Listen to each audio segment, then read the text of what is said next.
We really are seeing through the looking glass, folks. Anyway, the reason I bring this up is a listener sent me this video on republicanism. And we cleaned it up a little bit, but you got to hear this. It's too stupid to believe. It's times like these that the Republican Party really relies on the doofus idiot base. That's right, the doofus idiot base, those millions of middle-class and trailer park dupes that vote to f*** themselves over because they're scared, they're violent bigots, racists, and gullible, superstitious morons. They vote Republican on the hope that more ragheads are going to get slaughtered and the f***ers stay in the closet and the n***s stay in jail. Because all they're crying about small government and taxpayer dollars is pure b****. Because you are about to socialize failure. The failure of billionaires in your own stupid small government party. These same that turn our public schools into shit boxes, fuck over veterans, and keep you idiots, and own the Republican Party are about to get $750 billion of your taxpayer money. Can you be any fucking dumber? Between the $20 billion a month we spend on the war to nowhere that makes Halliburton and Cheney's friends rich, and the near $1 trillion we're about to give to America's wealthiest domestic terrorists, can you imagine the health care and the schools we could have had? But no, that's socialism. These took the keys to the White House with billions in the bank and have turned this nation into a debtor financial failure. Their small government philosophy works like this. When they f*** up, you pay. When you f*** up, you pay.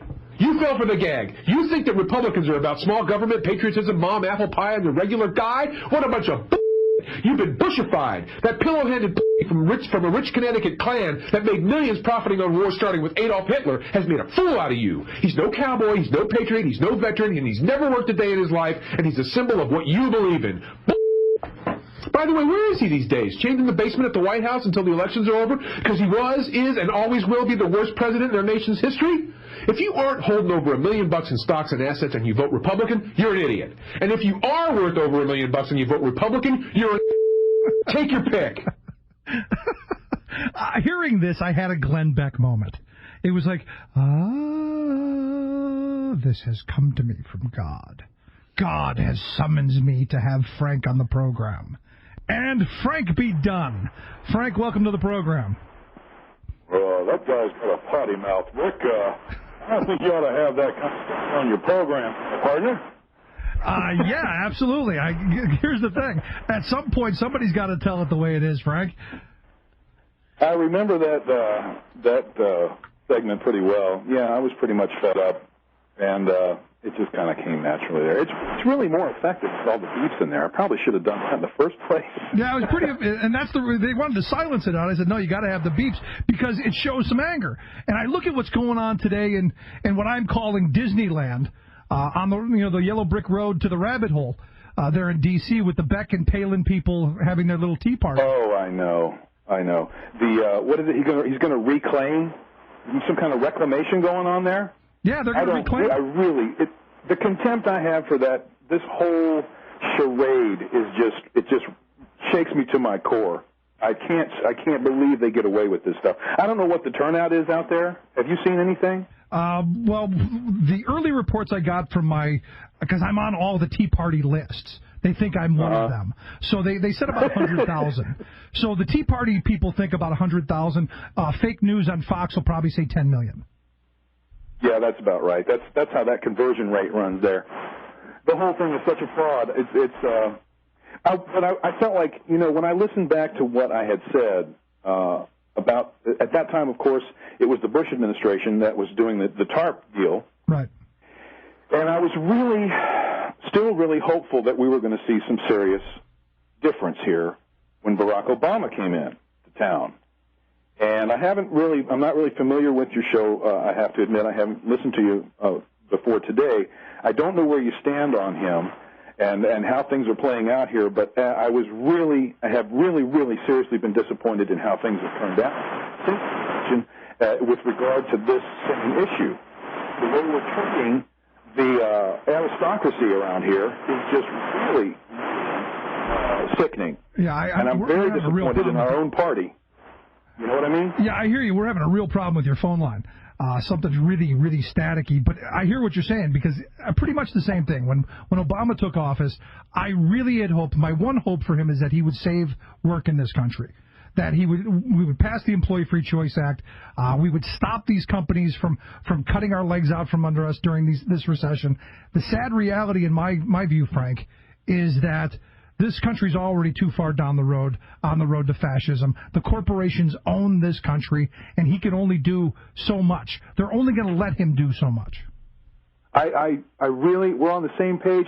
But what I'm trying not to let die in my black little heart here, my little liberal black heart, is hope. And I don't know, but I just don't want to relinquish a little tiny bit of hope that we can somehow turn this around. I don't know how. I don't know what the details are. But like you've said, it's clear to you now, and I think it's becoming clearer to so many people that this two-party deal is a scam. Now, the Democrats at the base, people like you and me, I mean, I don't know if you're a registered Democrat, doesn't really matter, but I'm sure you're not a Republican. We are out here. We have our desires. We sent this guy to do this job. We sent all of these Democrats into Congress to do a specific job that they haven't done. Their approval ratings suck because they've turned their back on the people that put them there. Yep. And if you go to Fox News, they turn that around and say, well, their approval rating sucks because they're communists. And it's a load of crap. It really is. If our elected representatives and Barack Obama had stood up like the Bush administration did, they didn't give a good gosh darn about what anybody thought. And they moved forward with their agenda. Had we have had that, I think we'd be in a whole different position right now. But like you said, the whole modus operandi is not to have that happen. The same pockets that pay out money to the Republicans are paying out money to the Democrats. Yep. And we all suffer in the interim. I'm absolutely right on the same page. And the reality is look, as much as I wanted health care reform, I thought they did it wrong. I did too. I think really? The president. I think it was a failure of leadership to allow Congress in the open to make the sausage to see how the legislation is made. I don't think we, the Rick, citizens. Come on, the guy they put in charge of this thing. What the hell's his name? I can't think of it now. But anyway, Baucus. Oh, okay, he would not allow any discussion on single payer. Yep. Come on, man. Yep. What kind of deal is that? We all of us that have done any homework on this know that within the expansion of Medicare and those kinds of options, the money that could have been saved and the efficiency that could have been found, and I know people hate these right-wingers hate government because they say it's not efficient, but you cannot make the argument that the private health care system is efficient. Under no circumstances can you make that argument. Or sustainable. It's a lie. Or sustainable. You can't make either one, and that there's competition in it. You can't make any of those arguments, which are the stalwarts of the right-wing arguments. It's such a I don't know how we got to this point. But the very guys that would have been part of a union, the laborers, the people that work for a living, are now rallying with Glenn Beck to screw their own selves over. I don't know how we got to this position, this contempt for government. We've fallen down the rabbit hole, Frank. We've fallen down the rabbit hole. I think we have. And how, like you say, I mean, can we get out? Will we get out? What can we do? Well, here's what I'm trying to, you and I, we're all trying to explain this, to raise the consciousness, to get the message out there. Be proud to be progressive. Be proud to be liberal. Be proud to know that you're for the guys who are closer to the labor, the people that really do the work. We're hurting out here. We're the people that can't get the medical care. We're the people that have to suffer with these crappy schools, and the Democrats are every bit as responsible for that as anybody. And the only refuge we don't have billions of dollars. This Citizens United thing, come on, man. How can you possibly justify that a multi-billion-dollar, multinational corporation is the same as you, Rick, and the same as me? Utter contempt for the individual, utter contempt for the public. It's sickening, and I don't know where the outrage is. I don't see it. Well, where it's at is it's down there in the rabbit hole in Washington, because they believe those activist judges who are for abortion, they should be thrown out. But those activist judges that gave us Citizen United, they're okay. Yeah, see, that's how that works. That's the whole logic behind all of this. Everything that happens from the top down is okay, but if it comes from the bottom up, man, that's wrong. That's all. They can put that to rest right now. And I really hope that we can turn this thing around. I don't know what's going to happen, Rick. I'm right there with you. Can you stick around for a minute? I got to take a break here. You're listening to The Rick Smith Show. We're here with Frank from The Frank Factor. Go to thericksmithshow.com. Click on Frank's name. It'll take you right to The Frank Factor. We're right back after this with your calls. Stick around for The Frank Factor. You know I told you once tonight that you could always speak your mind. Your proud defender of the working class majority, Rick Smith. The phone lines are open. Call Rick at 1-877-960-0960. The New York Times is saying tens of thousands of people are in D.C. today for the Becca-palooza.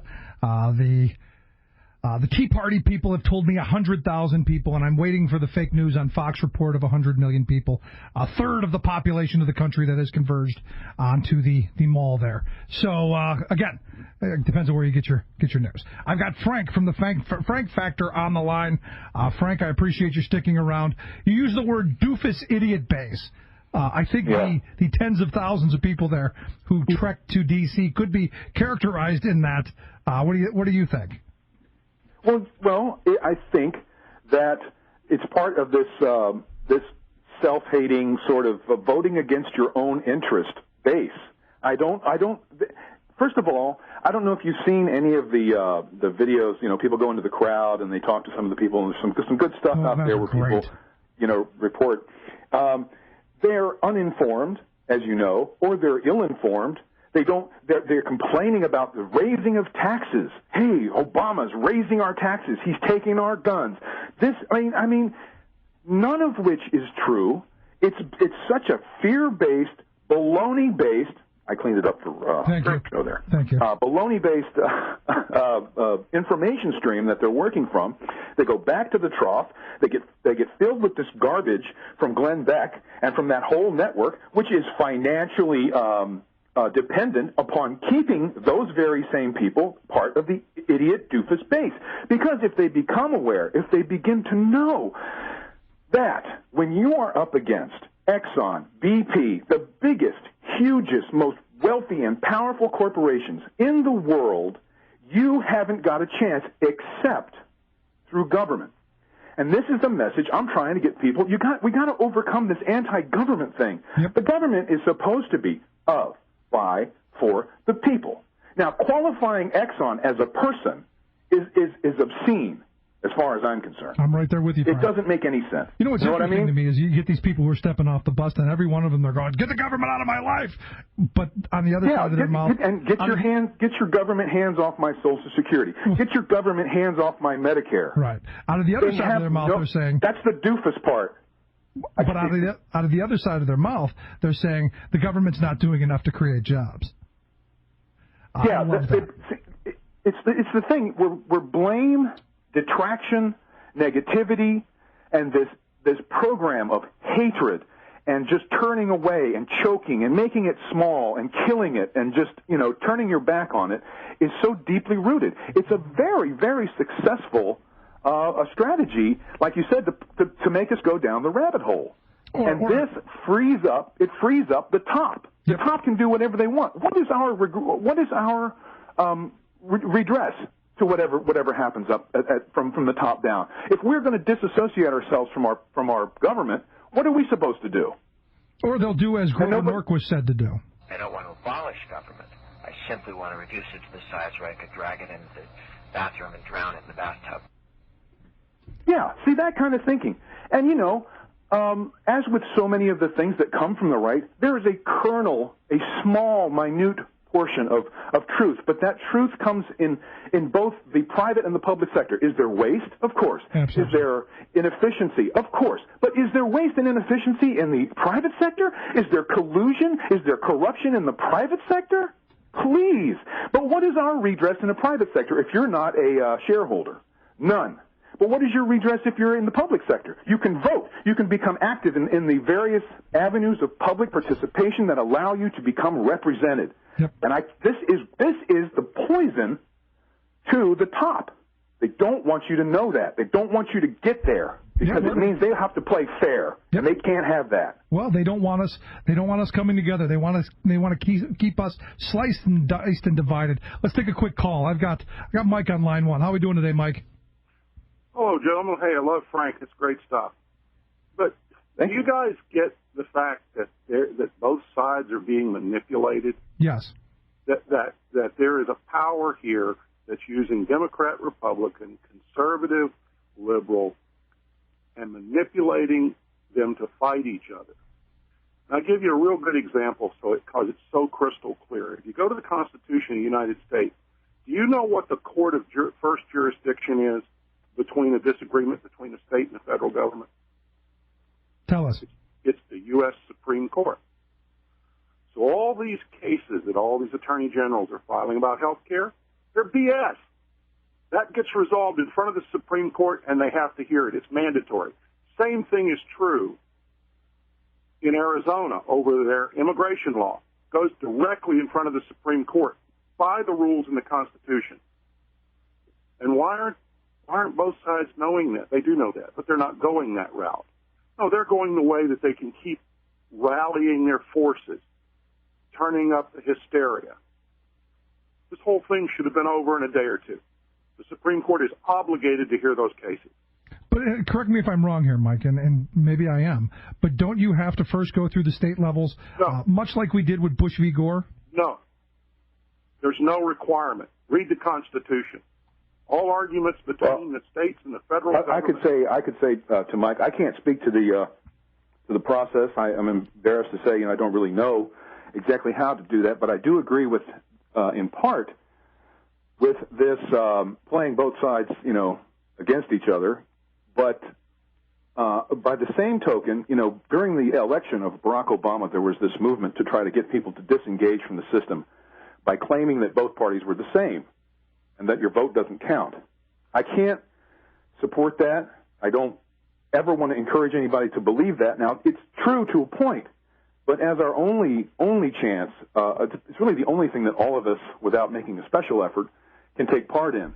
But, yeah, the Democratic Party at the top is not representing the Democratic base. I think the Republican Party at the top does represent more on social issues and certain other issues what the Republican base wants. The people that are getting screwed here are liberals and progressives with real liberal and progressive values at the bottom that can't make it through the maze to get to the top. Now, we have Al Franken. We have a couple guys in there that are great. Bernie Sanders. But it's not. Yeah, exactly. But we have to work against the blue dogs and this kind of built-in safety system that prevents a Democratic majority. It's just really very frustrating. I hear you, Frank. And I want to tell you, too, we have a guy running for the Senate here, Joe Sustek. And I love Joe, But I got to tell you, I went to a meeting with Joe, and I made a modest proposal. I said, you know what? I said every veteran in this country that's got a DD-214 ought to be getting free health insurance because we were promised it. I was when I enlisted in the service during the Vietnam War. And his response was, well, that would cost too much money. That was the what? Excuse me, that it would cost too much money to give veterans free health care. They need... Well, Mike, see, everybody says everything is too much money. Right. Everything is too much money until it's what the guys who are in control decide that we have the money for. I can't listen to this argument about we don't have the money. We can find the money for everything under the sun that has to do with helping people that need it the least. And the people that need it the most, well, we can find an excuse all day long. We can't afford it. This is unfunded. Blah, blah, blah. It's going to raise your taxes. Who was crying about that when this war got started? I was stunned. When he told me this, because here's a guy who was a Navy admiral, career military guy who says, well, that costs too much money. And we're trying to get national health care. Well, I can give you a big chunk of national health care tomorrow if you turn around and order the VA that the only requirement that you need to get health care is a DD-214 and an honorable discharge. Well, here's the thing, Mike. Here's the thing. Next weekend, when Congressman Sestak is back here on the program, we will bring this up, and we will talk to Joe Sestak and let him lay out what his rationale was, because I've had him on the program, and as I remember, he was for a public option. He was for, I'm not sure if he was for a single payer, but we will ask him that. I'm not sure if he was, and I don't think he was, but he was for the public option. All right, Mike? Yeah, I mean, I'd really like to know, because to me, that's a no-brainer. Well, for me, it's a no-brainer that every person in this country should have health care, and that we shouldn't divide ourselves between the two. Right. For me, that's another divisive thing. I think everybody should have it. Right. So Me too. That's where we can agree. It's not too much to ask. Thanks so much, Mike. I appreciate it. Hey, thanks, Mike. But again, going back to this, Frank, another one of those, as he brought up, and I think we can all agree, it's another one of those divisive things that separate us. And I'm saying what we need to do is find the common ground that's going to bring us in the working class back together. Because, I see it all the time. You're union, you're non-union, you're skilled, non-skilled, you're white-collar, blue-collar, right down the black, white, male, female. They've divided us, sliced and diced us up so that we're at each other's throats while they reap the profits and extract every penny they can get out of our wallet. You hear these T-Twizzlers saying, well, I don't want redistribution of wealth. Well, hey, dimwit, they've already redistributed the wealth from you to them. Simple stuff. Precisely. Exactly. Simple stuff. Again, for some reason, it can always flow upwards, but it can't come down. Yeah, it can't rain on us. And they talk about trickle down, and I've never seen it trickle up like it does in their economic models. Never in the laws of physics. Oh, that's a torrent. It's a torrent straight up to the top. Anyway, real quick, the Frank Factor. Where can people find your videos? Because I think they're brilliant, and I'd love to have you back again at some point in the future. Where can we find more of your videos? Well, I'd love to talk to you some more, Rick. The Frank Factor is thefrankfactor.com, and there are links to the other to the YouTube videos and so forth there. We're pretty active on Facebook, and you can get a link to that as well from thefrankfactor.com. And I just look forward to talking to people. I love networking with people and just shooting it and spreading the word. Yeah. And I appreciate this opportunity, Rick. It was great talking to you, Frank. I hope to talk to you again real soon. Thanks so much, buddy. We're going to take a quick break. We're right back after this with your calls. 1-877-960-0960. We're right back.